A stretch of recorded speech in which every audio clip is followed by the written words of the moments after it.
selamat datang di Alur Donghua. Sebelum mendengarkan, jangan lupa subscribe, like, komen, dan share ya, biar Mimin tambah semangat. Selamat mendengarkan. Yuan, apakah kamu sudah bangun? Yuro menelpon dan dia ingin berbicara denganmu. Meisyu memanggilnya setelah mengetuk pintu. Yuro, aku sudah bangun. Yuan berhenti berlatih setelah mendengar suara Meisyu. Meisyu memasuki kamarnya beberapa saat kemudian dan meletakkan telepon di samping bantalnya dengan panggilan diaktifkan mode speaker. Kakak, Yuro memanggilnya. Aku di sini, Yuro. Sudah lama aku tidak mendengar suaramu, kakakku. Apa kabar? Saya baik-baik saja. Senang mendengarnya. Pertama-tama, izinkan saya mengucapkan selamat atas kemenanganmu di alam mistik. Aku tahu kau akan mengalahkan peserta lain. Terima kasih. Itu adalah pengalaman yang luar biasa di alam mistik, kata Yuan. Aku juga dengar kau berhasil mendapatkan pelayan tingkat kuno. Jadi pelayan jenis apa kali ini? Tanya Yuro. Namanya Lan Ing Ing, dan dia adalah binatang suci seperti Feng Feng. Tetapi dia adalah ular suci. Ular? Apakah ini berarti dia seekor ular? Aku takut berurusan dengan ular. Yuro berbicara dengan suara gemetar. Jangan khawatir, dia tidak akan menggigit. Dan biasanya dalam wujud manusia, jadi kamu tidak menyadari bahwa dia adalah ular hampir sepanjang waktu. Oh, dia bisa berubah bentuk seperti Feng Feng? Itu menarik. Apakah semua binatang suci bisa melakukan itu? Saya dengar semua binatang roh bisa berubah menjadi manusia jika mencapai tingkat kultivasi tertentu. Begitu. Bisakah kau ceritakan sedikit tentang pengalamanmu di alam mistik? Setelah itu, aku akan memberitahumu beberapa kabar baik, kata Yuro. Oke. Yuan kemudian menceritakan pengalamannya di alam mistik dan kota naga kuno kepada Yuro melalui telepon. Wow, kau bisa bertemu naga dan pergi ke dunia di atas awan. Aku iri, seandainya aku ada di sana bersamamu. Yuro menghela napas. Dan dia melanjutkan. Namun gadis Wang itu, lupakan saja. Aku akan menebusnya dalam sebulan. Hah? Apa yang kau bicarakan? Tanya Yuan padanya. Hehe, coba tebak kak. Sekolahku akan tutup lebih awal karena terlalu banyak siswa yang bolos sekolah untuk bermain cultivation online. Karena itu mulai bulan depan, aku bisa bermain setiap hari, ungkap Yuro. Apa? Mereka bisa melakukan itu? Yuan terkancah mendengarnya. Tampaknya, apa rencanamu sekarang karena sekolah libur? Tanya Yuan padanya. Aku akan bermain cultivation online dengan serius dan berusaha menjadi yang pertama mendapatkan statistik yang cukup untuk menggunakan kecapi giat beku. Kecapi giat beku? Iya, ayah bilang siapapun yang memiliki statistik cukup untuk menggunakannya boleh memakainya, kata Yuro. Jadi begitu. Persyaratannya, aku mungkin perlu berada di dekat Master Roh kan, sebelum bisa menggunakannya? Mengingat persyaratannya, iya. Kakak, karena kau nomor 1 dalam hal kultivasi, apakah kau punya tips untuk adik perempuanmu yang imut ini, agar aku bisa berkultivasi lebih cepat? Tanya Yuro kepadanya. Sejujurnya, aku bahkan tidak berkultivasi secara normal menurut Xiaoha dan yang lainnya. Aku mengonsumsi inti monster untuk meningkatkan kultivasiku, tetapi itu hanya mungkin karena fisikku yang unik. Sedangkan untuk pemain biasa sepertimu, aku pikir hal terbaik yang harus dilakukan adalah menemukan teknik kultivasi yang unggul, kata Yuan.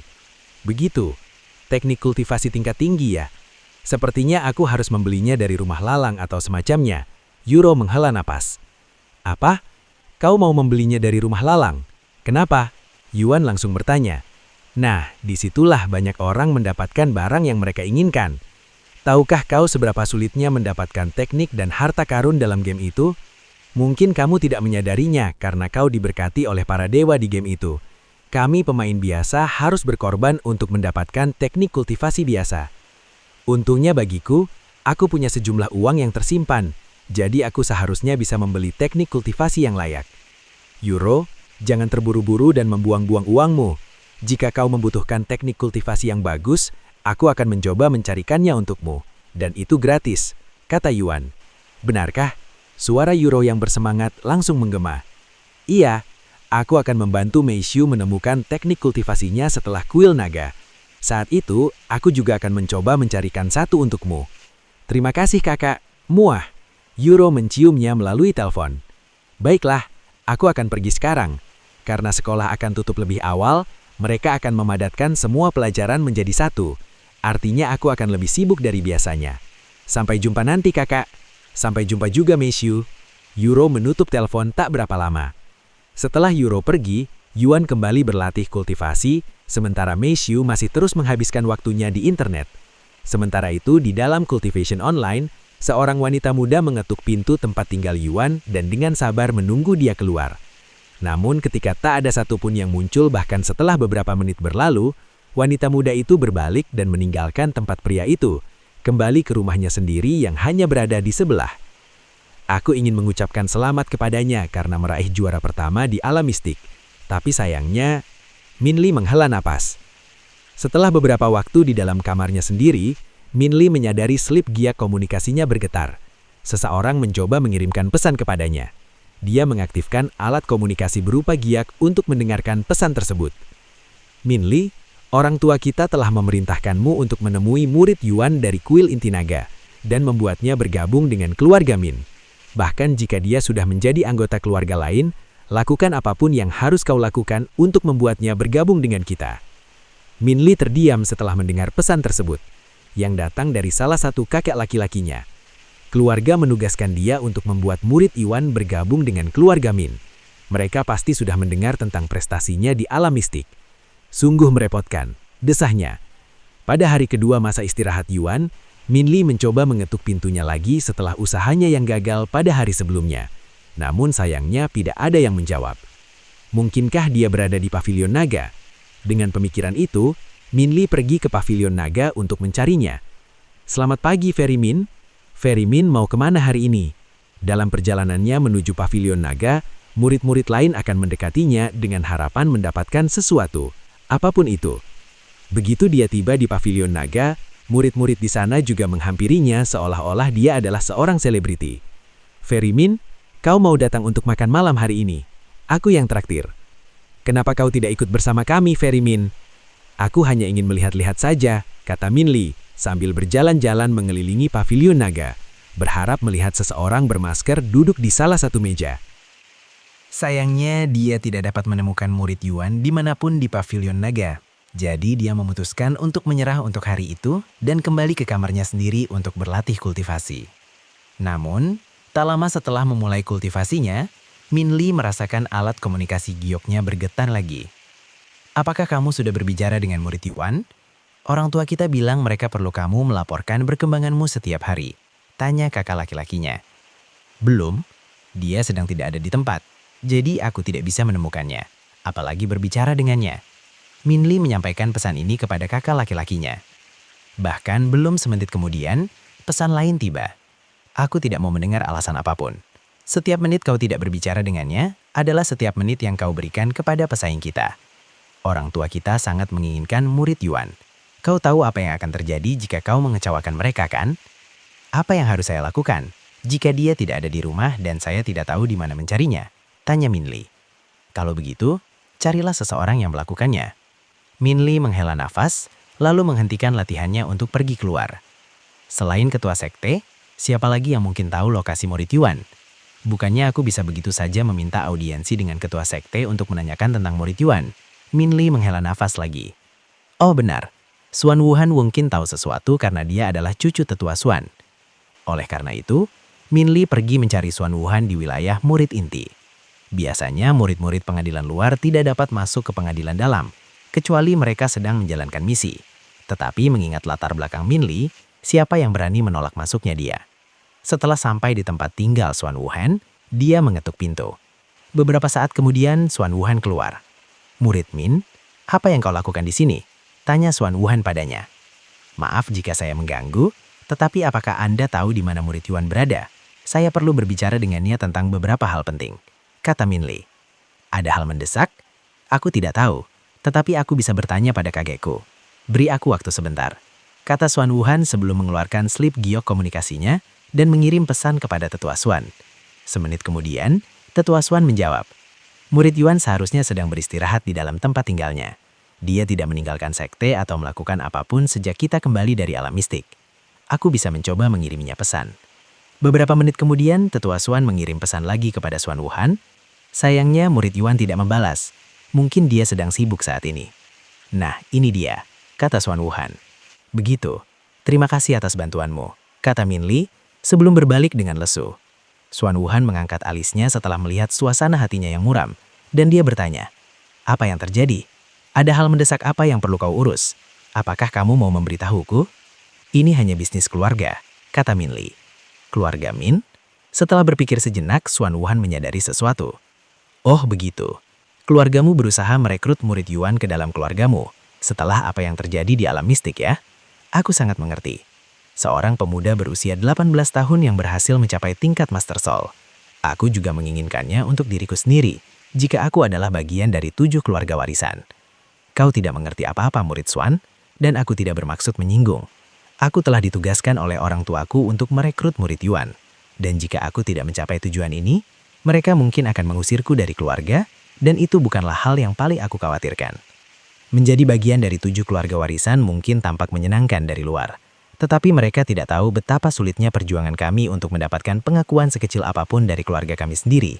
Sementara itu, jika kami melakukan kesalahan sekecil apapun, kekacauan akan terjadi dan semua orang dalam keluarga akan melihat kami, seolah-olah mereka menyimpan dendam kepada kami.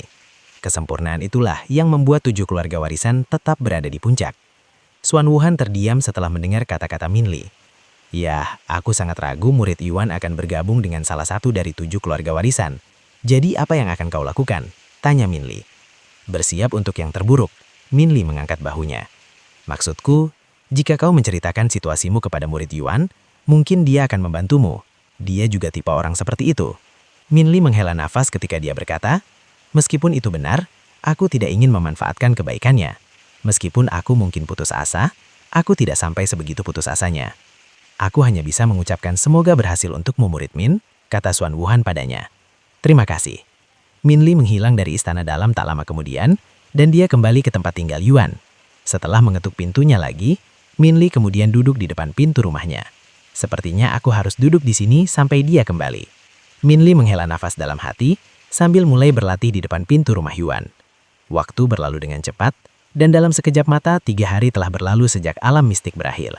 Setelah menyantap sarapan yang dibuat oleh Mei Shu, Yuan menunggu Mei Shu selesai mencuci piring sebelum mereka masuk ke dalam permainan bersama. Begitu mereka kembali ke permainan, Yuan bisa merasakan slip geokomunikasi yang diberikan tetua Xuan kepadanya bergetar. Murid Yuan, di mana kau sekarang? Aku sedang di dalam kamarku, jawab Yuan. Beberapa saat kemudian, tetua Xuan menjawab. Itu pesan Kemalin.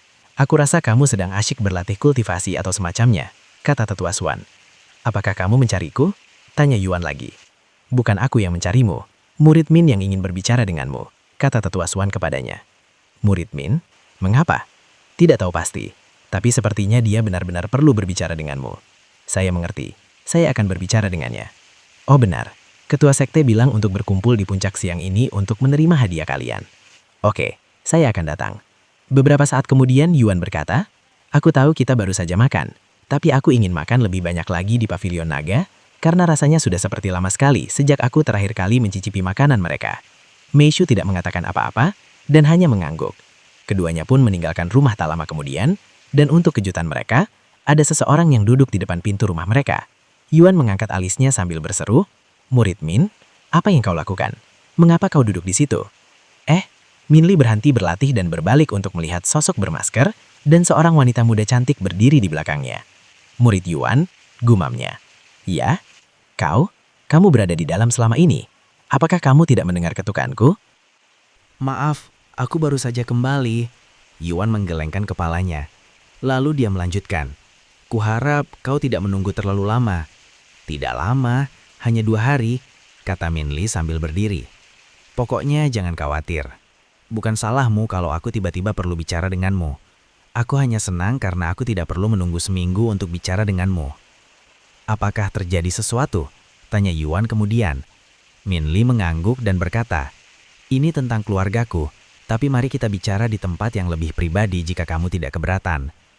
Kami hendak pergi ke Pavilion Naga untuk makan sebelum acara kumpul-kumpul. Kedengarannya bagus, kata Min Li, lalu dia menoleh ke arah Mei Shu. Dia tidak terlihat seperti seorang murid. Oh, benar. Ini teman dan pengasuhku. Namanya Mei Shu. Kuharap kau tidak keberatan dia bersama kita. Dan ini teman sesama murid, Min Li. Yuan memperkenalkan mereka satu sama lain. Halo, kata Meishu kepadanya dengan tenang. Halo, aku tidak keberatan, kata Min Li merasa sedikit canggung. Beberapa saat kemudian mereka tiba di pavilion naga. Setelah duduk di tempat biasa mereka dan memesan makanan, Yuan bertanya kepada Min Li. Jadi, apa yang terjadi pada keluargamu? Min Li menghela napas sebelum berbicara. Apakah kamu ingat percakapan kita sebelumnya? Tentang kamu bergabung dengan keluargaku. Iya, saya ingat. Yuan mengangguk. Nah, sekarang setelah keluargaku mengetahui keberadaanmu karena alam mistik, mereka secara resmi menugaskanku untuk merekrutmu ke dalam keluargaku, dan mereka terus menggangguku sejak saat itu. Begitu. Jadi ini tentang masalah itu. Aku belum memberitahu keluargaku bahwa aku sudah mencoba merekrutmu, jadi mereka belum mengetahuinya untuk saat ini. Namun aku juga takut untuk memberitahu mereka bahwa aku telah gagal, karena kegagalan tidak diterima di keluarga Min. Begini, sebagai salah satu dari 7 keluarga warisan, harapan orang tua kami terhadap kami sangat tinggi. Di mata mereka, apapun selain kesempurnaan tidak dapat diterima, dan kegagalan lebih buruk daripada kematian dalam beberapa kasus. Keluarga yang sangat tegas, tapi entah kenapa aku bisa memahami perasaanmu. Yuan menghela napas. Murid Yuan, aku tahu kau tidak ingin bergabung dengan keluarga manapun, tapi setidaknya bisakah kau ikut bersamaku kembali ke keluarga Min, agar mereka tidak terlalu menyalahkanku karena tidak bisa merekrutmu? Tanya Min Li kepadanya. Jika saya tidak menunjukkan hasil apapun, mereka akan menjadikan saya bahan tertawaan sebelum menjual saya ke keluarga lain. Kumohon, saya mohon. Min Li menundukkan kepalanya dan berbicara dengan suara memohon. Tolong angkat kepalamu, murid Min. Aku hanya perlu bertemu keluargamu dan memberitahu mereka bahwa aku tidak ingin bergabung dengan keluarga mereka, kan? Aku tidak keberatan. Namun aku tidak bisa bertemu mereka sekarang. Itu tidak apa-apa, kata Min Li. Kapan kamu bisa bertemu mereka? Tanyanya kemudian. Aku tidak tahu, tapi itu harus terjadi setelah aku meninggalkan kuil inti naga. Tunggu, kau akan meninggalkan sekte ini? Kenapa? Min Li menatapnya dengan mata terbelelak. Aku bergabung dengan sekte ini hanya untuk mencari pengalaman, dan aku rasa saya sudah punya banyak pengalaman, katanya. Kapan kamu berencana berangkat? Dan apa yang akan kamu lakukan setelah itu? Well, aku masih punya urusan di sekte, tapi aku tidak tahu kapan akan selesai. Tapi seharusnya dimulai 4 hari lagi. Setelah meninggalkan sekte, aku akan menjelajahi surga bawah lebih jauh sebelum naik ke surga roh melalui tangga menuju surga. Min Li terdiam. Tentu saja, dia telah mendengar tentang Yuan yang menolak untuk mengikuti senior Nie kembali ke surga roh. Memikirkan bahwa dia lebih memilih untuk naik ke alam berikutnya dengan usahanya sendiri dan bukan dengan bantuan orang lain, dia tidak bisa tidak mengaguminya karena hal itu, terutama karena dia selama ini bergantung pada keluarganya sendiri. Seandainya aku memiliki sebagian kecil saja dari tekadnya, mungkin aku tidak perlu bergantung pada keluarga Min untuk naik tahta, pikirnya dalam hati. Beberapa saat kemudian, makanan yang mereka pesan beberapa menit yang lalu akhirnya mulai memenuhi meja. Silahkan menikmati hidangan Anda, para senior. Jika Anda membutuhkan sesuatu, aku akan segera datang, kata seseorang dengan wajah familiar kepada mereka. Terima kasih, murid Chu, kata Yuan kepadanya. Kita akan membahas situasimu lebih lanjut nanti, murid Min. Untuk sekarang, mari kita nikmati makanan. Baik, Min Li mengangguk dan mereka mulai makan tak lama kemudian. Setiap kali aku kesini, selalu ada menu baru dan rasanya selalu sangat enak. Aku akan sangat merindukan tempat ini saat meninggalkan sekte ini, kata Yuan setelah menelan suap terakhir. Mendengar ucapan Yuan, Min Li tidak tahu haruslah tahu atau menangis. Dia akan menjadi satu-satunya orang di sekte itu yang akan mengucapkan kata-kata seperti itu.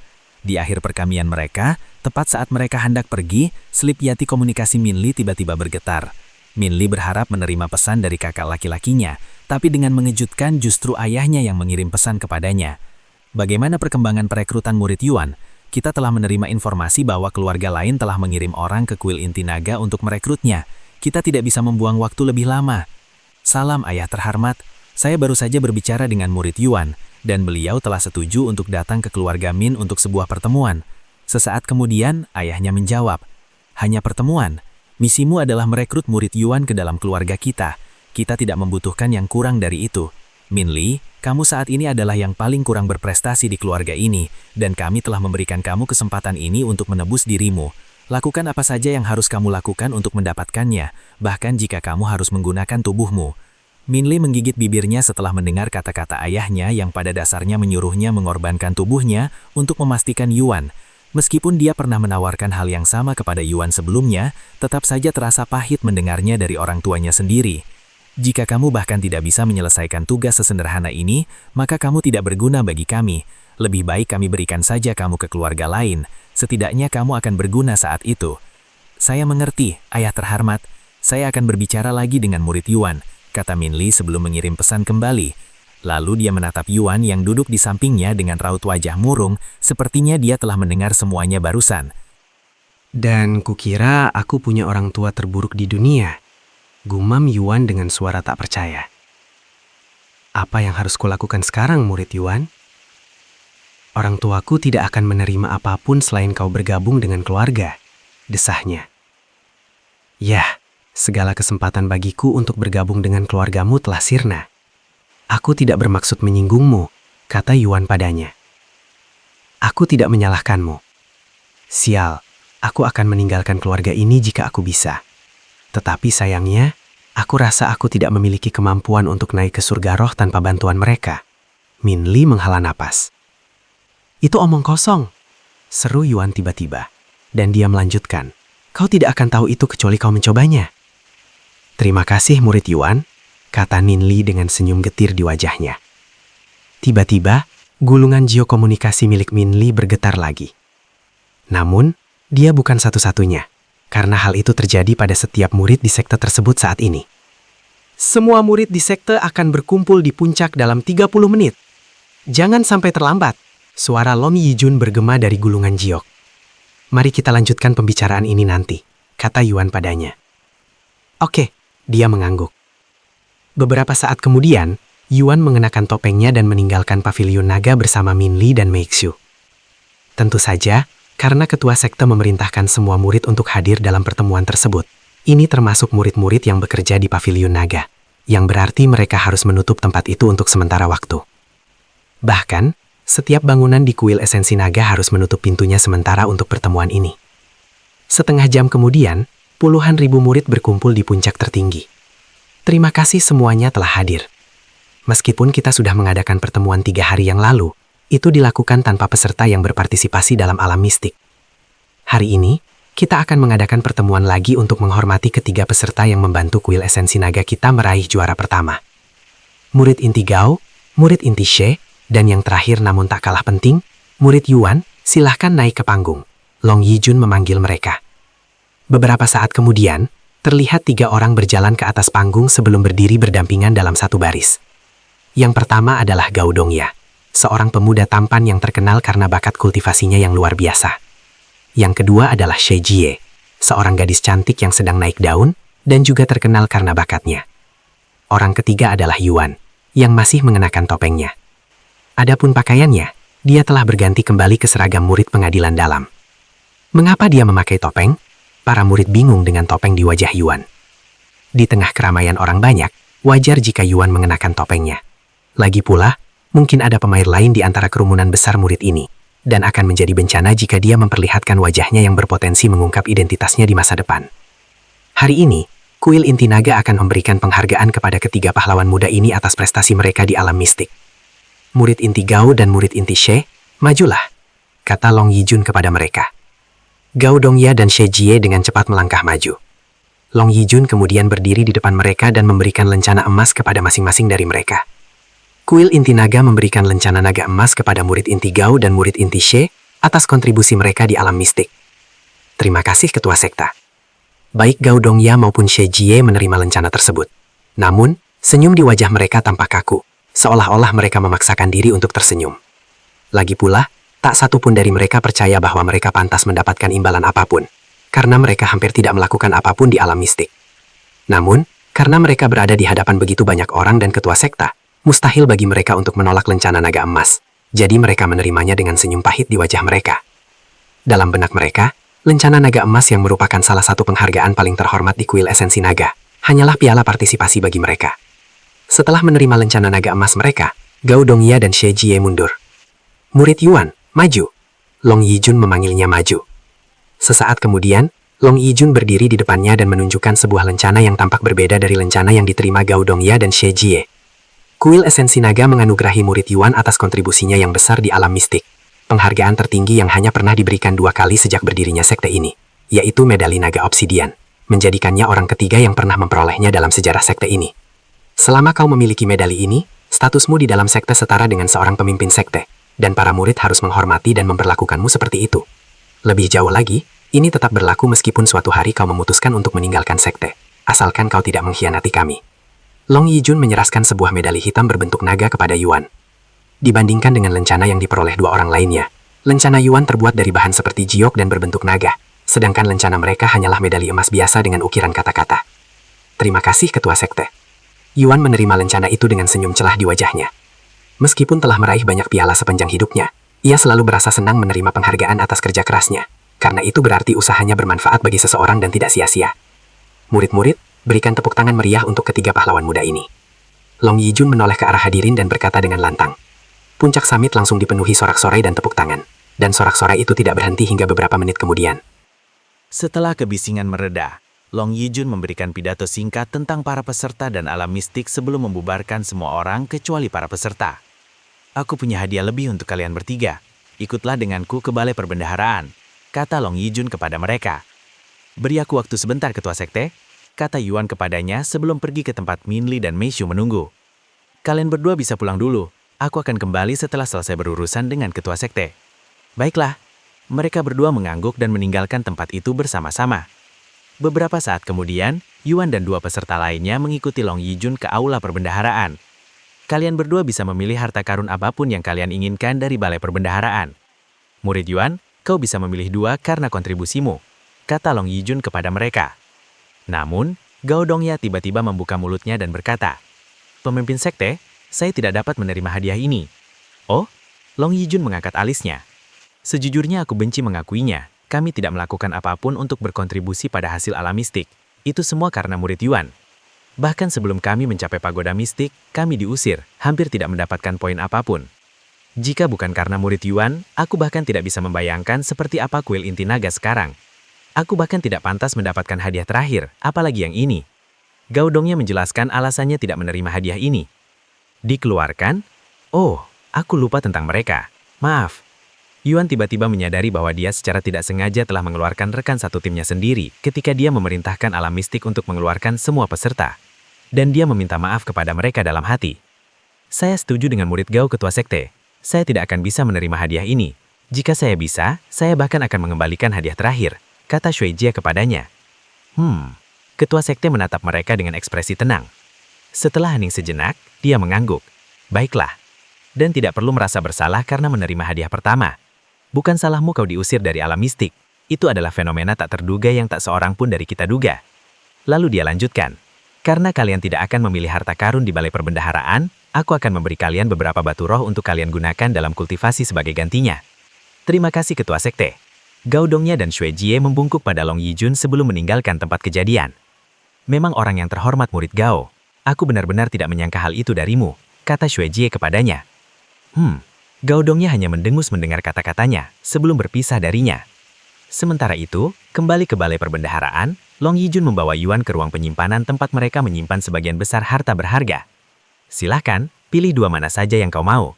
Karena 2 orang lainnya menolak memilih harta karun, aku akan memberimu 3 harta karun. Jika kau punya bantuan dengan suatu barang, tanyakan saja padaku, dan aku akan memberitahumu fungsinya. Dan kau bisa santai saja, kata Long Yijun kepadanya. Baiklah, Yuan mengangguk, lalu berjalan keliling tempat itu, meluangkan waktu untuk melihat deskripsi setiap harta karun di dalam ruangan. Bunga naga, kedokteran tingkat 4, deskripsi, bunga yang bentuknya menyerupai naga, memberikan kekuatan luar biasa kepada penggunanya selama 15 menit. Ginseng naga, kedokteran tingkat 4, deskripsi, membutuhkan waktu 100 tahun untuk matang sepenuhnya. Umumnya digunakan sebagai bahan dalam alkemi. Busur naga, tingkatan bumi, kualitas tinggi, kekuatan fisik yang dibutuhkan, 8.000. Kekuatan mental yang dibutuhkan, 12.000. Deskripsi, busur panah lambang mewah yang terbuat dari kayu roh dan sutra naga. Seperti yang dapat diharapkan dari sebuah sekte yang mengandung kata naga di dalamnya, terdapat banyak harta karun yang berkaitan dengan naga. Namun, bahkan setelah melihat setiap harta karun di aula perbendaharaan, Yuan tidak dapat memilih satupun harta karun. Namun demikian, bukan karena tidak ada harta karun yang menarik perhatiannya.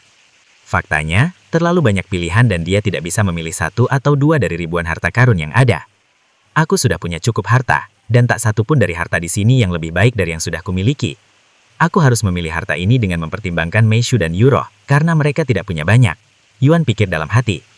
Dengan pemikiran itu, Yuan melihat harta karun di ruangan itu. Namun, alih-alih memikirkan apa yang dia inginkan, dia melihat harta karun seperti sedang memilih hadiah untuk Meishu dan Euro. Xiaoha, Feng Feng, Ying Ying, terkalian tidak punya banyak pengalaman.